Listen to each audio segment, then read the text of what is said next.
Good evening. Hart is blamed in death of video game patron 18. April 3rd, at the Friar Tuck Game Room in River Oak Center, pronounced dead at St. Margaret's Hospital. Another fatal heart attack. It just happened that he died in front of a video game. And then, years later, tragedy struck again. A 16-year-old youth was charged with murder Monday night. Stabbing at Friar Tuck's. 3 young men, 3 different stories. Each time, the victim had just walked away from the same game. Alan McNeil was the designer of the game. He had created it for Stern Electronics, being inspired by a dream that he'd had. Gameplay involves navigating through a maze while evading gunfire from robots stationed throughout the area.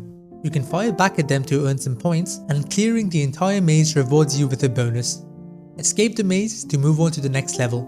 Take too long in a level, however, and you will be paid a visit by Intruder alert, intruder alert.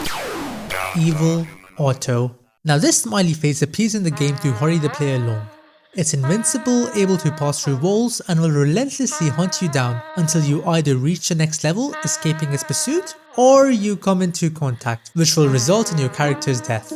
Now Evil Otto may seem harmless at first, with his bright yellow colour and a big cheerful grin, but don't be fooled, he sits at the very heart of this urban legend.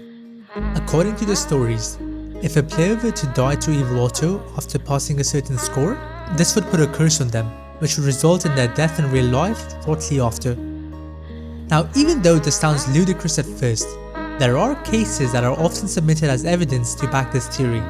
The first of these cases is of Peter Bukowski, often claimed to be the game's first victim. Bukowski lived in South Holland, Illinois. It was heavy winter at the time, and the streets were covered in snow. About 2 miles from his house was Friar Tuck's Game Room, an arcade that he visited often. That day was no different.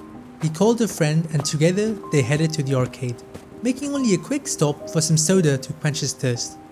Once they arrived, Bukowski headed straight for Berzerk.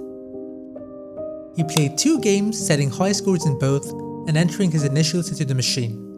After finishing his 3rd game and adding his initials once more, he stepped away, took a few steps, and suddenly collapsed. He was rushed to the hospital immediately, but was pronounced dead on arrival. Rumours of his death were quick to spread, and Berzerk soon gained the unfortunate distinction of being the first arcade game blamed for killing a player in real life. Just 6 months later, another victim emerged. The next case, Jeff Daly. This case seemed almost a replica of the first. Once again, the victim had been playing Berzerk and died shortly after finishing his game, suffering a major heart attack. The only real distinction was the score that Daly achieved. 16660. It was a number that stood out immediately, with the 666 in the middle giving the tragedy an eerie, almost sinister undertone. Before long, this case would gain notoriety as the infamous 666 death. Finally, there's the case of Edward Clark Jr. This took place 6 years after Bukowski's death. But what's weird is that Clark was playing at the very same arcade on the very same Berzerk machine as Bukowski has done before. According to the reports, when Clark and his friends arrived at the Berzerk machine, they noticed a couple of quarters already resting on the glass, but seeing no one nearby, Clark picked one up and began playing.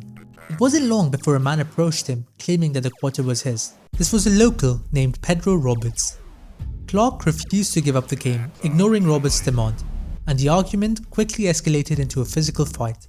An arcade attendant intervened before things could get out of hand, stepping in to separate them.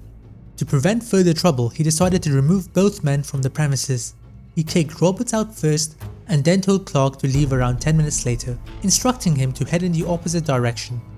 Clark, however, ignored the warning. As he and his friends made their way across the nearby parking lot, Roberts, who had been hiding in an alley with his friends, ambushed them. During the confrontation, Roberts pulled out a knife and stabbed Clark in the chest.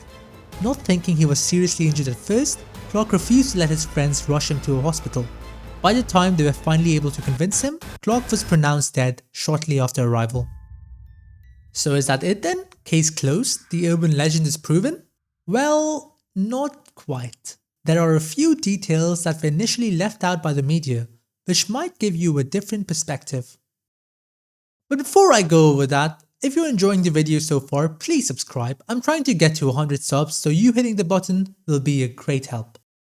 Okay, so let's go over these cases again. In the first case, after Peter Bukowski's sudden death, an autopsy was done, which revealed that he had ARVC, a hidden condition where healthy heart muscle is slowly replaced by fibrofatty tissue. This weakens the heart and greatly increases the risk of dangerous rhythm disturbances, often leading to sudden cardiac death. Investigators later concluded that trudging through all that snow, combined with the caffeine from the soda that he drank, likely put enough strain on his heart to trigger the fatal episode.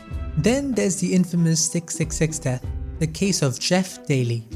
From the start, there were plenty of discrepancies. Some versions of the story claimed that he'd been playing Berzerk for hours before collapsing. Yet anyone familiar with the game knows that the score he was said to have achieved, the so-called 666 score, isn't exactly a big achievement. An experienced player could reach it in roughly 20 minutes on a single quarter. Even more puzzling is the fact that no actual verifiable record even exists of a Jeff Daly dying while playing Berzerk.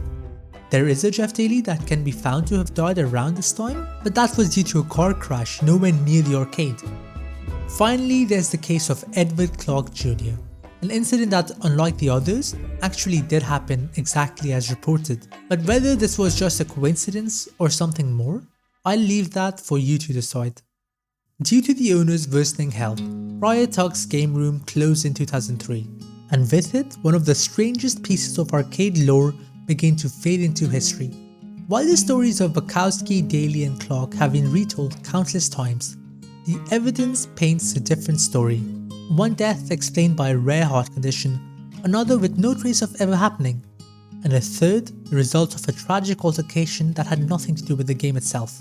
In the end, Berzerk's so-called curse seems to be just that, an urban legend born from coincidence, tragedy, and the human tendency to find patterns in chaos. But hey, who am I to judge?